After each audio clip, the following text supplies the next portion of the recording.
Hello everybody, Noob Kogara, and sorry it's been a while. I ended up getting a job, college is done, all good things. Though the not good thing is that I can't develop the server quite as quickly. That said, I still have a new update for you guys today, since I'm sure all of you guys are excited to see where this is going. Today, I have been able to finish all 8 abilities for the Knight class.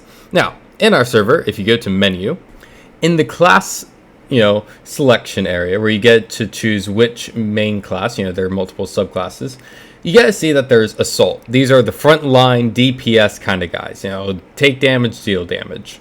The control, meant to debuff and freeze enemies and such. Support, keep your friends alive and keep them strong. The duelist, meant to help pick off the big angry mobs with lots of health. And finally, the tanks, the ones we all rely on to be able to take all the damage and make sure the mobs don't get to the more fragile of our allies. The Knight is the default, the starter class for the tanks, and I'm going to be showing you all of its abilities. First, we have the 4 starter abilities. These are at the start of the skill tree. They are what you first unlock. And let's go ahead and go through them. First of all, we have our Pillager. Oh, let's go to survival mode. So we have Hither. Hither pulls mobs in and hits them. Pretty straightforward, doesn't really get any simpler than that. But it is a pretty sight to behold as you get to just take in a mob, be like, you, come here, and you're dying, Stuff like that. Maybe you don't kill it the first try, and you gotta get a few more. Well, that's what I bring you the shields for. Now, as you see the arrow deflect, mobs nor projectiles can go through your wonderful shields. And in fact, if you unlock it in your skill tree, you can even have them do a little shield bash to be able to help push back your enemies. You can unlock obviously more shields, making them wider, and if you get close enough to hit an enemy with multiple shields all at the same time, you end up even dealing some heavy damage or maybe even killing them. Next is our fortress. So let's say you have mobs chasing you down and you gotta keep them at bay. Well, I bring to you the fortress. This little gauntlet in the air, or not a gauntlet, it's a goblet, I guess. Anyways, makes a nice little nifty circle and wall around you that'll keep the mobs at bay and keep you staying safe. Keeping aerial mobs out of your area, and that's pretty nice. Now, the next one that I'm going to show you guys is Saving Grace. This one kind of requires you to have some allies, but bear with me as I don't have any friends, to just kind of explain it. Now, you have this little circle that's generated around you. In this circle, if any of your allies take damage, the damage that they take is like halved or a little bit less, depending on how many upgrades you have on this ability.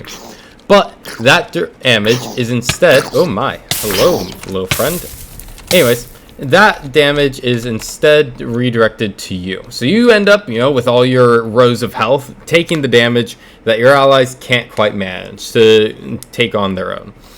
Yeah, that's pretty much all the starter abilities. At the end of the skill tree, once you unlock all your other fun abilities and upgrades, you can choose to swap them out. Meaning that you have a total combination of, I think it's like 14 different, setups that you can do of mixing and matching your abilities. And this does go for all 20 subclasses. This gives you exactly the playstyle you want to play. So here are the abilities you can swap out. First is Steel Tempest. Steel Tempest is the alternate sort of damage ability. It pulls mobs in, damaging them as they get close, and then doing one big swing. You'll see it with this little critical thing that will go off once the cooldown's all done. Once the cooldown, there we go. This little critical strike right there at the end, dealing extra damage. Unfortunately, the mob died before that was seen, but trust me, it is pure devastation. Next one is Parry. Now, the way Parry works is we're going to go ahead and summon one. You activate it, and it has these little things coming around you, and if you get hit, it then brings up the blue one. So very clearly, I'm getting damage, and I have the activate ability. Now, the more times you get damage, the more multiplier you get to the damage you get to do in your next attack. So if I get damaged, just 1, 2 times, I get a punch, maybe a little hard. But let's say I get hit a couple more times, I get a punch even harder. Punch. Anyways, good fun times. So, next up is the Steadfast. Now, Steadfast brings up this beautiful thing of armor around you that doesn't get in the way of your vision, but everybody else gets to see it, and this nice little circle around you. Oh, what's the circle do? Oh, let's summon in some pillagers and some mobs and all things. It's quite a lot. And I summon in this. The mobs can't get close to me, and the projectiles fling right off of me. It's a little bit like the Fortress ability, where it keeps mobs at bay, but also combines the Bulwark, where it's a giant shield to be able to block any projectiles coming in. Unfortunately, it only affects you, not your allies also, but let's be honest, if you're being a good tank, you'll be taking all the hits and attention anyways. Because almost every single one of these abilities also aggroes the mobs nearby. So, yeah, that's a fun thing to deal with. The last one to show you is Charge. Now, this one I think is one of the most fun to do. And essentially, you get your line of mobs coming up, and you just go boop. You hop on a horse and charge right through them, dealing some damage. Now, you're running fast, and so you might not be able to see it. And I might have to exaggerate some of the numbers, but I guarantee you this will deal devastation over time.